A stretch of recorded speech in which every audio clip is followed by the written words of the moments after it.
Alrighty, hello and welcome to this new improved phone episode. Hopefully it's improved and you guys enjoy this nice little jungle theme.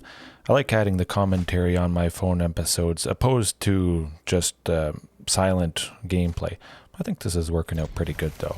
Still, I like showcasing some fantastic matches even if it didn't or doesn't have my commentary, but this is a good one. I was mentioning one of the two that I had on my phone, and my goodness, I was falling asleep, and yeah, I just thought, I'm going to try a game.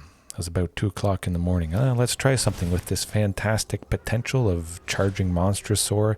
Hopefully you guys saw that first stream. It was pretty good, but a Thoughtseize turn one, I wasn't feeling too positive about my chances here. I mean, it made sense. Definitely nice that they did Otepec Huntmaster versus Thunderherd Migration. Thunderherd Migration is going to be nice, stable ramp. I think if they had Fatal Push, or maybe they did have Fatal Push, it would have made sense to get rid of Thunderherd Migration and then kill Otepec Huntmaster. But, there's a pretty good chance they didn't have it in hand for sure.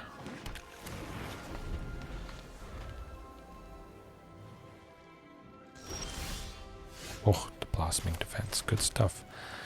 It's definitely nice seeing them stumble. Unfortunately, I mean, it's happened to myself. It happens to everybody, but just getting those lands, seeing them tick up. We get closer to Carnage Tyrant. Blossoming Defense. Don't really need it on Carnage Tyrant because it already has hexproof, but at least we could potentially slam Charging Monstrosaur.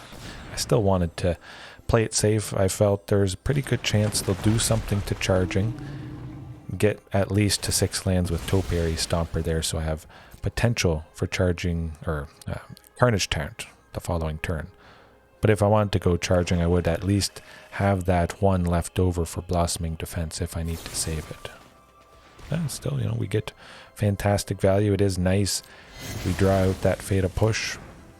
They do see Carnage Tyrant, so certainly I can imagine them figuring they might as well use it on something because that's probably it. It is nice Charging Monstrosaur being 5 out of range of Fatal Push, only taking out creatures converted mana cost 4 or less. Oh, this is good. Thought I'd take advantage of this opportunity. They were completely tapped out. Unfortunately, I didn't have one to save Charging Monstrosaur. I didn't want to sacrifice him. I thought it was guaranteed that the Graveyard Trespasser would block and trade with it.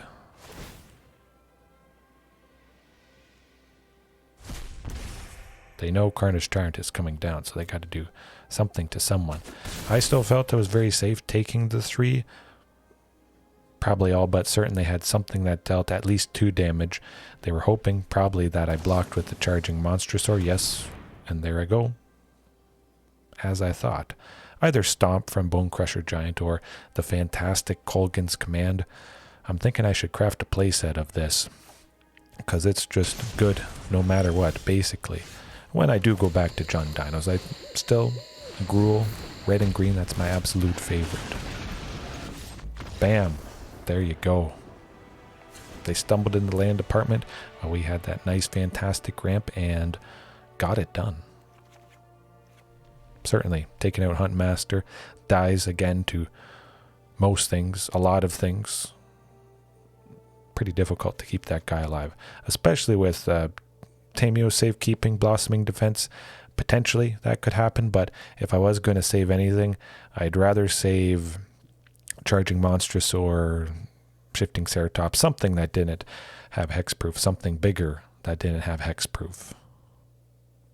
Of course, if it made sense to do so, saving Otepec Huntmaster on turn 3 might allow us to play Charging Monstrosaur a turn earlier, might allow to go Marauding Raptor for 1 on turn 4 after we play a 4th land, reducing Charging Monstrosaur to 3 with Otepec Huntmaster and Marauding Raptor, haste on Marauding, plus Charging Monstrosaur swinging. That's 9 damage. Pretty nasty stuff, especially if they can't kill anything.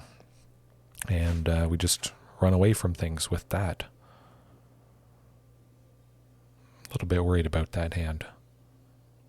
Risky, for sure. I was figuring, oh, you know, Yidaro cycling could help get to a third land. Hopefully getting a third land for Topiary Stomper, at least just to keep the game plan going. Thoughtseize, though, doesn't faze me. That's a fact of life, for sure. As long as you have lots of early stuff.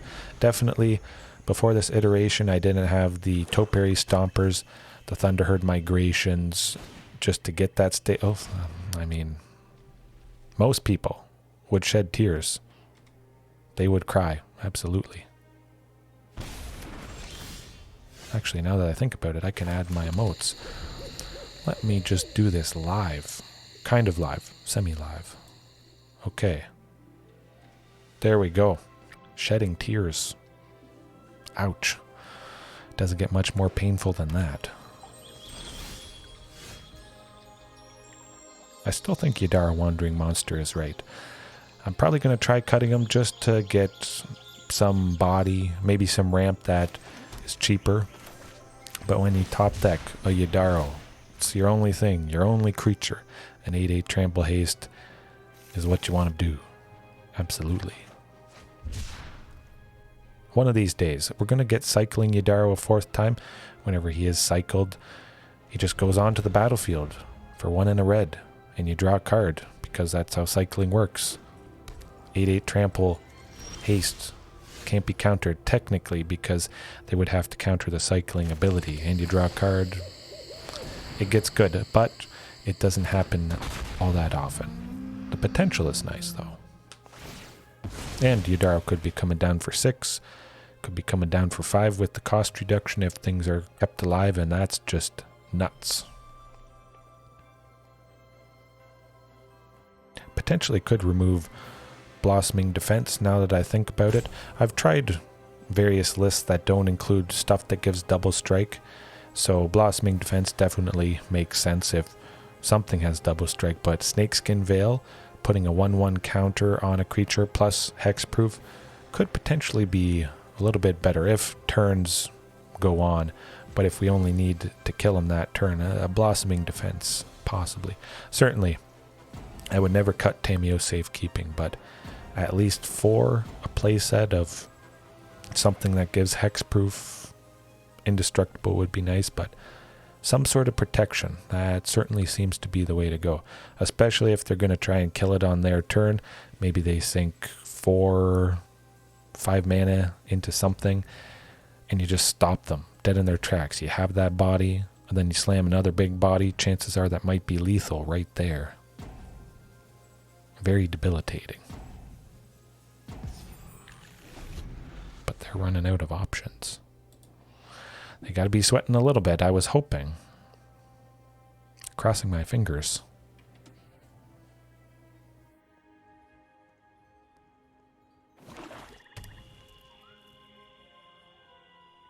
Luckily, no Thoughtseize. I mean, we saw so many early on. I definitely felt safe, but sometimes you see 2 in a row, 3 in a row. Man, that's a rough go. Do as much damage as possible. Sadly, don't have one to protect, but taking them down to 9, we haven't even taken a single point of damage. Definitely felt good. Blood Thieves? Blood Chiefs. Thirst. Could have potentially taken out Charging Monstrosaur. But any body that they play, I mean, he's a 5/5. Yeah, good luck. Especially with Blossoming Defense. Blocking-wise, yeah, you know, it might help trade, even the +2/+2, just getting the toughness up enough just to win a trade. Nothing might be targeted, so you could use that in a different way for sure. Bam, there we go. Oh, you gotta love it. All right, hopefully you enjoyed this new improved phone commentary episode. Nice jungle theme going on. See you next time. Have a good one.